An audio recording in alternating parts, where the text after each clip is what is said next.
Hola, ¿qué tal? ¿Cómo están? Buenas tardes.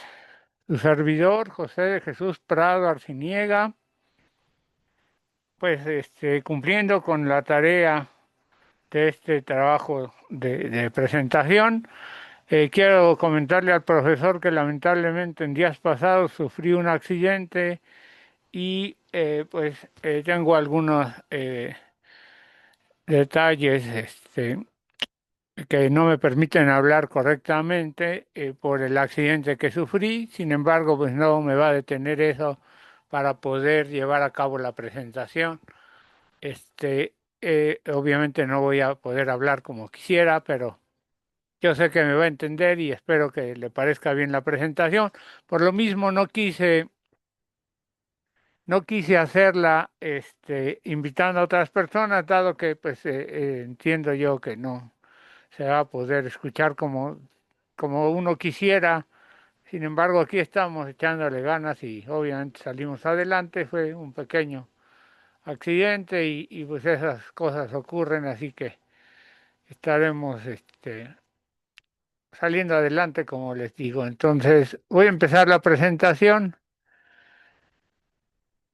Este, Como les decía, mi nombre es José Jesús Prada Arciniega y hoy vamos a hablar de un tema muy importante que tiene que ver con el análisis de riesgo crediticio, estrategias y técnicas. Esto es para la materia del profesor Lugardo Salazar Campos en Administración de Riesgos de la maestría en la Universidad IEU. Bien, empezaremos hablando de lo que es la definición de riesgo crediticio. En el mundo de los negocios hay un montón de empresas que tienen el giro consistente en prestar dinero, desde los bancos, desde instituciones como las SOFOMES, como las SOFIPOS, algunas otras instituciones surgidas ahora con temas relacionados con temas de tecnología y que ofrecen pues muchos modelos de préstamo, pero también existen algunos otros negocios cuyo principal fin es precisamente otorgar créditos a empresas. El riesgo crediticio así es la posibilidad de que un prestatario incumpla sus obligaciones contractuales, lo que resulta en una pérdida financiera para el prestamista. Como saben, todos los negocios tienen un tipo de riesgo y el riesgo de los bancos y en general de todas las personas que se dedican al préstamo de dinero, pues el riesgo principal es que no les paguen. Y pues como riesgo fundamental, genera que las entidades hayan desarrollado medidas para poder estimar las posibles pérdidas generadas precisamente por la falta de pago de sus clientes. Obviamente sabemos también que la tasa de interés tiene incluido el componente del riesgo de impago y que por lo tanto en realidad no es que pierdan estas instituciones, sino que la posible pérdida estimada la tienen incluida en las tasas de interés que ofrecen. Obviamente en mercados competitivos como en Estados Unidos o Europa, pues esas tasas de interés no pueden o no consideran los riesgos de impago como puede ser en el caso de México. Así, la gestión eficaz del riesgo crediticio no solo protege el capital de la institución, sino que también garantiza la estabilidad del sistema financiero en su conjunto. Para poder llevar a cabo el análisis del valor de riesgo crediticio, encontramos tres pilares que sirven para su cuantificación. Eh, Esos tres pilares se consideran primeramente la probabilidad de incumplimiento, definida como la probabilidad de que el prestatario incumpla en un horizonte de tiempo determinado. El segundo elemento es la exposición en caso de incumplimiento, que es el monto total que la entidad crediticia está expuesta a perder en el momento del incumplimiento, o sea, la cantidad del dinero que ha prestado. También tenemos como último elemento la severidad de la pérdida en caso de incumplimiento, que es la porción precisamente de la exposición en el caso de incumplimiento que se espera perder expresada como porcentaje. O sea, ya sabemos que dedicarse al negocio del préstamo implica que no todos te van a pagar. ¿Cuánto de eso esperas que no te van a pagar? Es precisamente la severidad de la pérdida en caso de incumplimiento.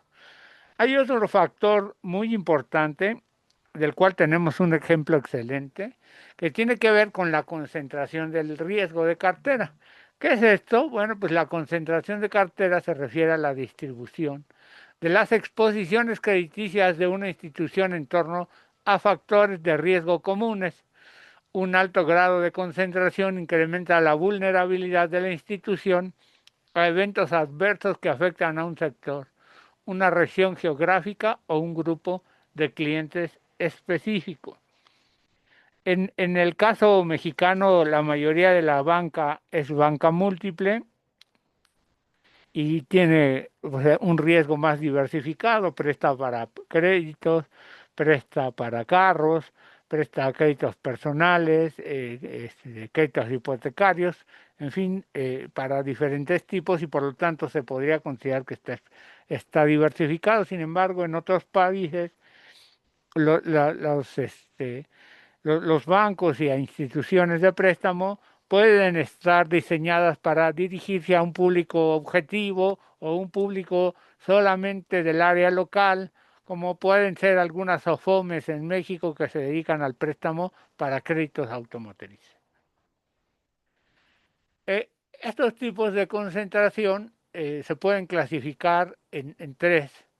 El que es la concentración sectorial, que tiene que ver con el alto volumen de préstamos a una sola industria, y si ese sector entra en crisis, pues obviamente toda la cartera se ve afectada.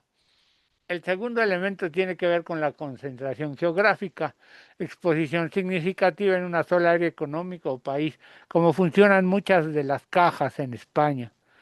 Y la concentración por cliente único, un gran porcentaje de la cartera está en manos de un solo cliente o un grupo de clientes relacionados y obviamente la suerte de ese cliente tiene que ver con la suerte de la institución.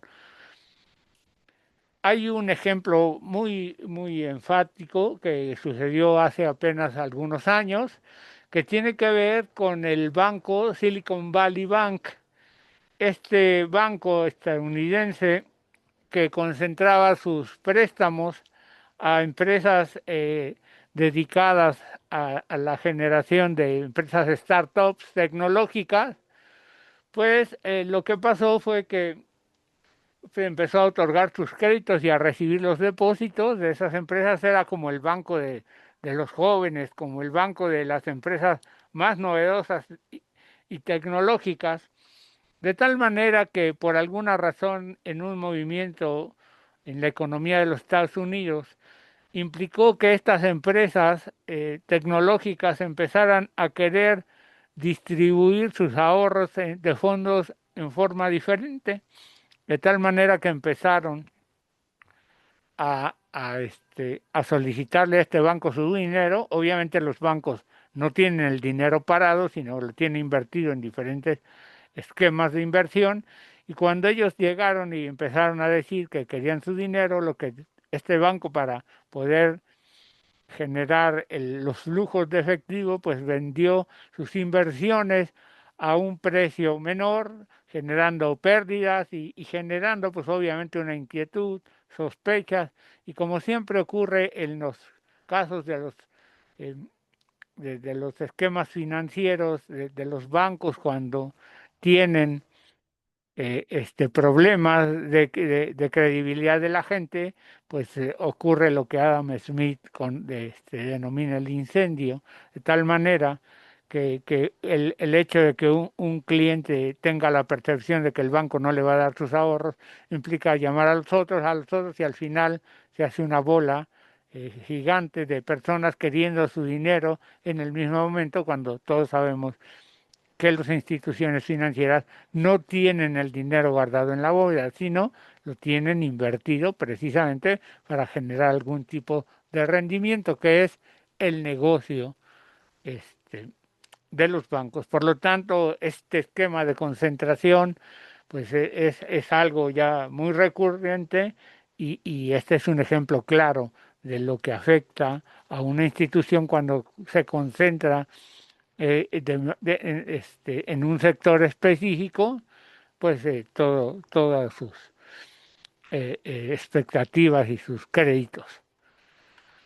En fin, ¿cómo se mide esta concentración de crédito? Bueno, hay una herramienta común para medir la concentración que se denomina el índice Herfindahl-Hirschman, aunque para el riesgo crediticio también se utiliza una versión modificada que se llama índice de concentración de préstamos, que suma los cuadrados de las proposiciones de la exposición cada prestatario respecto al total de la cartera. Esta es la fórmula en donde este índice de concentración es igual a la suma exponencial de exposición del cliente entre la exposición total de la cartera. Es como un factor que determina la división precisamente de los riesgos unitarios de cada uno de los clientes. Ese es el índice de la concentración. Es un método unitario, no es un método global y que, digamos, contabiliza o sumariza el total de los riesgos individuales de cada uno de los clientes. Adicionalmente, está la probabilidad de incumplimiento. La probabilidad de incumplimiento es el elemento más crítico cuando se hacen modelos de riesgo crediticio.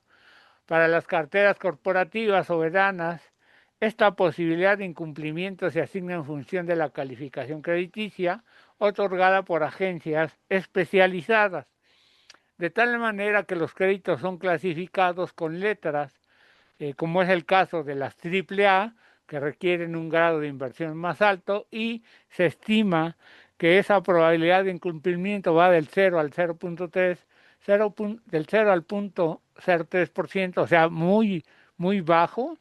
La calificación A, que ya trae un grado de inversión medio, en donde se estima que se puede perder entre el 0.8 y el 0.15, la triple B, que habla de un grado de inversión bajo, en el que se espera que se puede perder entre el 0.30 y el 0.60%, la W, que ya habla de un grado especulativo, en donde obviamente la cartera se considera basura, y esa hay una probabilidad de incumplimiento muy alta, y obviamente la triple C, que ya habla de un riesgo sustancial, en donde la posibilidad de recuperar esa cartera es prácticamente mucho menor. No quisiéramos decir nula, pero sí va a representar un problema muy fuerte para la compañía recuperar, y además no se va a recuperar toda. Pero para establecer esa probabilidad de incumplimiento, ¿qué tengo que hacer? ¿O cómo podríamos determinarlo? Bueno, existen tres formas de establecer este cálculo de la probabilidad de incumplimiento. La primera tiene que ver con la generación propia de datos históricos, que tiene que ver con la observación de frecuencias de incumplimiento para cada calificación a lo largo de ciclos económicos, es decir, las tendencias que van teniendo dentro de nuestra propia organización la recuperación de estas carteras, atendiendo al tipo de clientes y clasificándolas ya sea de forma sectorial, de forma regional o por el valor corporativo. Hay otro modelo que tiene que ver con el uso de la estadística. Ese uso de modelos de scorecard o regresión logística sirve para estimar la probabilidad por default de clientes individuales, obviamente también basado en datos pasados. Y luego hay un modelo que se denomina estructural o de Merton, donde el incumplimiento ocurre cuando el valor de los activos de la empresa cae debajo por el valor de la deuda. O sea, implica que debe de haber un seguimiento puntual de la información financiera de la empresa y obviamente en el momento en que se detecta que el valor de los activos es menor que la deuda, pues prácticamente establece como un problema crediticio importante y por lo tanto una situación de alerta de impago. Vamos a ver algunos casos prácticos de esta probabilidad de incumplimiento por calificación. Se tiene que para poder calcular este concepto que se llama credit bar o valor de riesgo crediticio, y es una métrica avanzada que estima la pérdida máxima potencial de una cartera crediticia y que podría experimentar en un horizonte temporal, dado que un determinado nivel de confianza, o sea, es la estimación que podríamos dar considerando el nivel de confianza. Es una especie de proyección en la que, dependiendo del nivel de confianza, pues nos determina precisamente ese valor de riesgo crediticio. A diferencia del valor de riesgo de mercado, este valor de crédito, valor de riesgo crediticio considera los cambios en la calidad crediticia y los eventos que ocurren. Y para ello, para este valor de crédito, valor de riesgo crediticio, tiene dos elementos: la pérdida esperada o pérdida crediticia esperada, por sus siglas en inglés EL o expected loss, y la pérdida no esperada o unexpected loss por sus siglas en inglés. Bueno, pues la pérdida esperada es la pérdida promedio que la institución espera incurrir en su cartera crediticia en un periodo determinado. Todas las instituciones de crédito y empresas que se dedican al préstamo ya saben que no van a recuperar todos los créditos. Nunca ha pasado y no tendría por qué ocurrir. Entonces ellos ya saben desde el momento que prestan que una parte de ese dinero que prestan no lo van a poder recuperar. Lo importante aquí es predecir el porcentaje y obviamente ese porcentaje repercutirlo en tasas de interés que a su vez los clientes tienen que pagar, porque obviamente los bancos no pierden, ¿no? Lo que hacen es repercutir a su clientela pues el riesgo.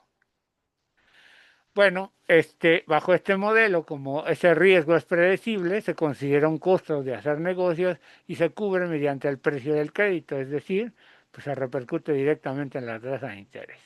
Para calcular esta fórmula de la pérdida esperada, se tiene que multiplicar la probabilidad de incumplimiento por la severidad de la pérdida en caso de incumplimiento por la exposición en caso de cumplimiento. Es decir, la suma de las probabilidades multiplicadas por el monto del crédito. Aquí el ejemplo.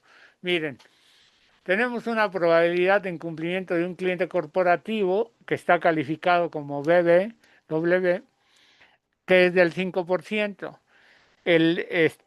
La severidad de la pérdida, que es el LGD, se estima que es del 60%. Entonces, así, la exposición en caso de incumplimiento, que en este caso es de 1.000.000 de pesos,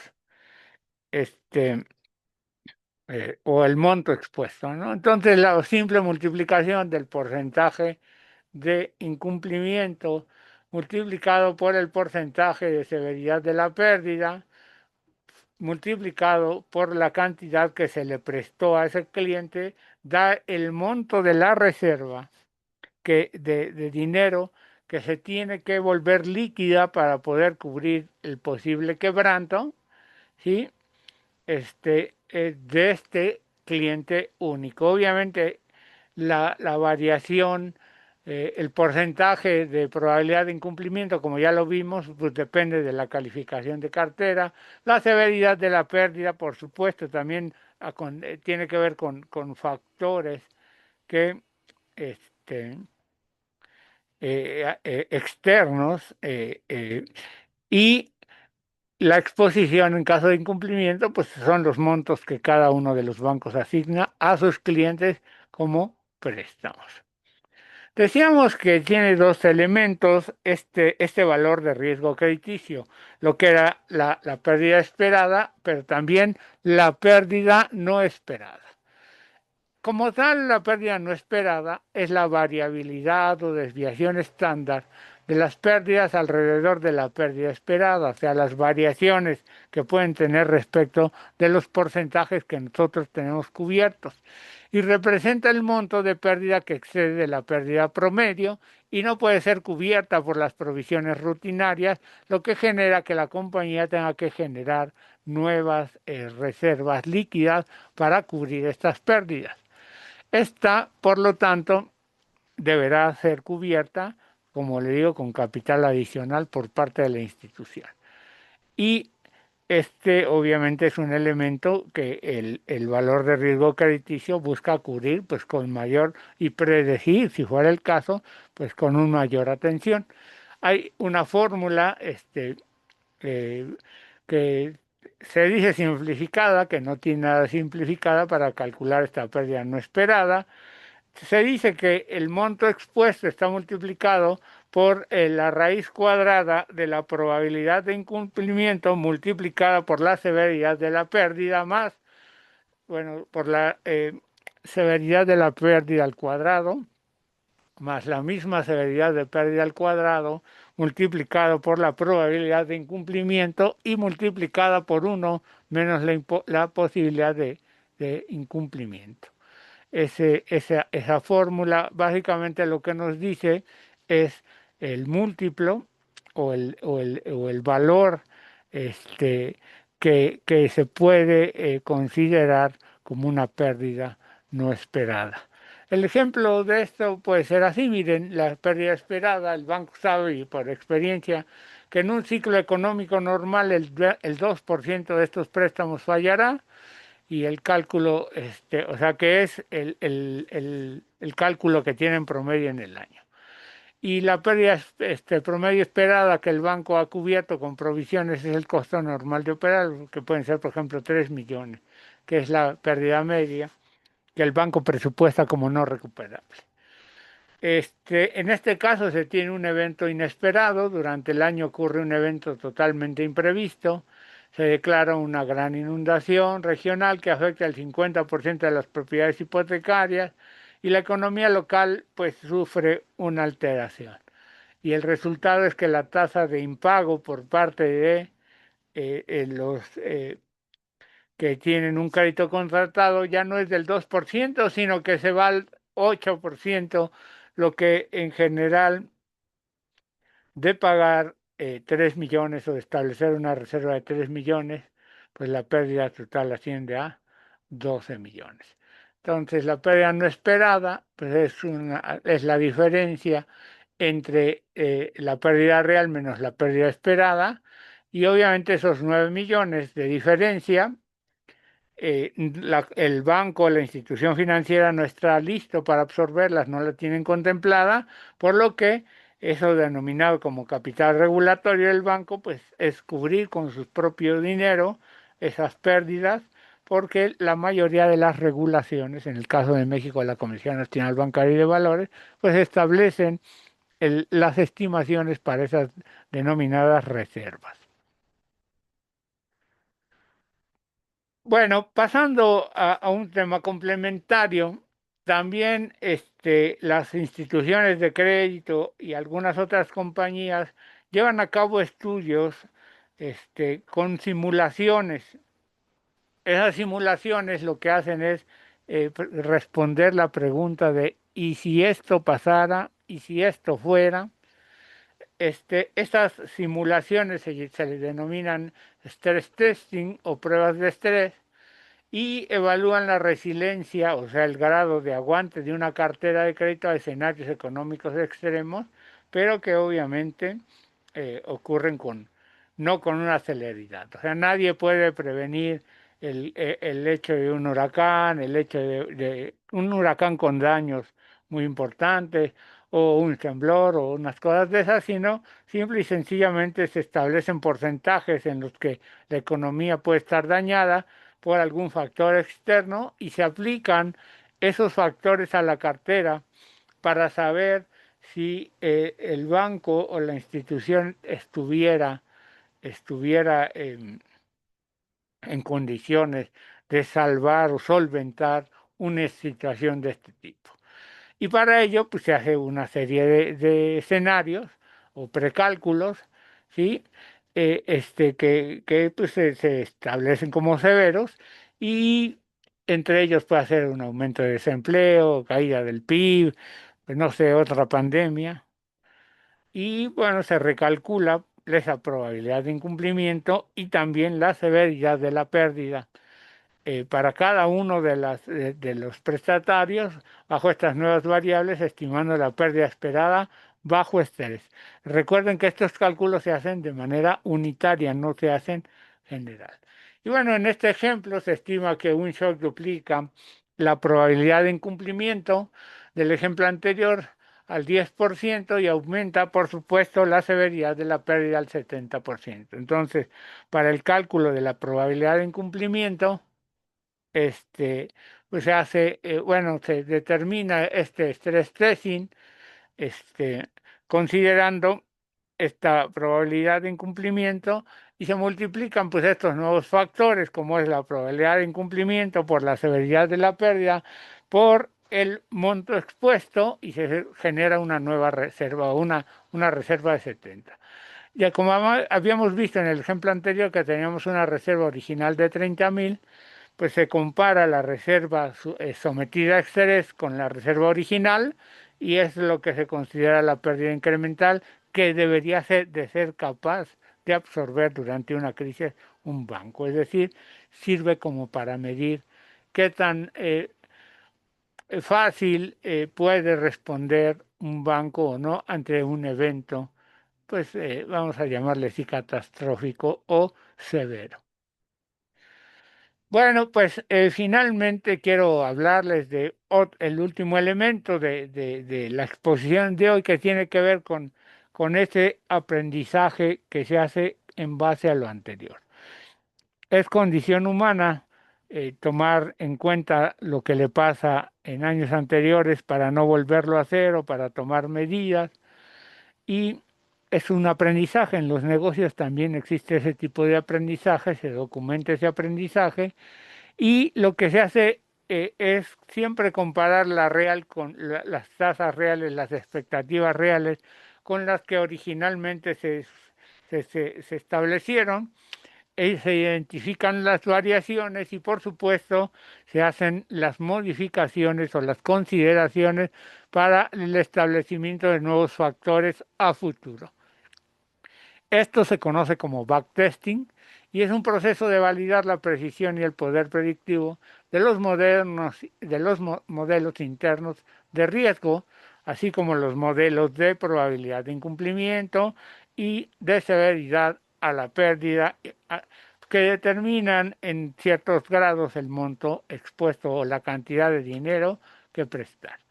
Además, este backtesting hace lo que es la aplicación práctica, es el predice o genera las correcciones en el modelo de riesgo para determinar un valor de riesgo crediticio pues, más cercano, pero también considerando la experiencia de años anteriores. Y por último, este backtesting es una herramienta clave este, y se apoya de algunos otros modelos matemáticos como pruebas binomiales o pruebas de Kupiec para determinar si las desviaciones entre lo dicho y lo real son estadísticamente significativas y si esas desviaciones persistentes indican un modelo sesgado o descalibrado, lo que obliga pues al arreglo, a la recalibración. En fin, pues esta era la exposición que yo quería hacerles. Quería cumplir con otros protocolos e invitar a la más gente que pudiera, pero pues estas condiciones físicas derivadas de mi accidente no me lo permiten. Espero que no afecte mi calificación y que me puedan entender en la escuela. Porque el profesor sé que no tengo problemas, ha sido un excelente profesor en varias materias de la maestría. Así que pues me despido y agradezco a todos la atención que hayan tenido con respecto a, a esta, a esta presentación y pues quedo a sus órdenes para cualquier situación. Y pues a través de los canales institucionales nos podemos comunicar de cualquier comentario o alguna otra situación. Así que hasta aquí los dejo, que pasen buen día y buena tarde.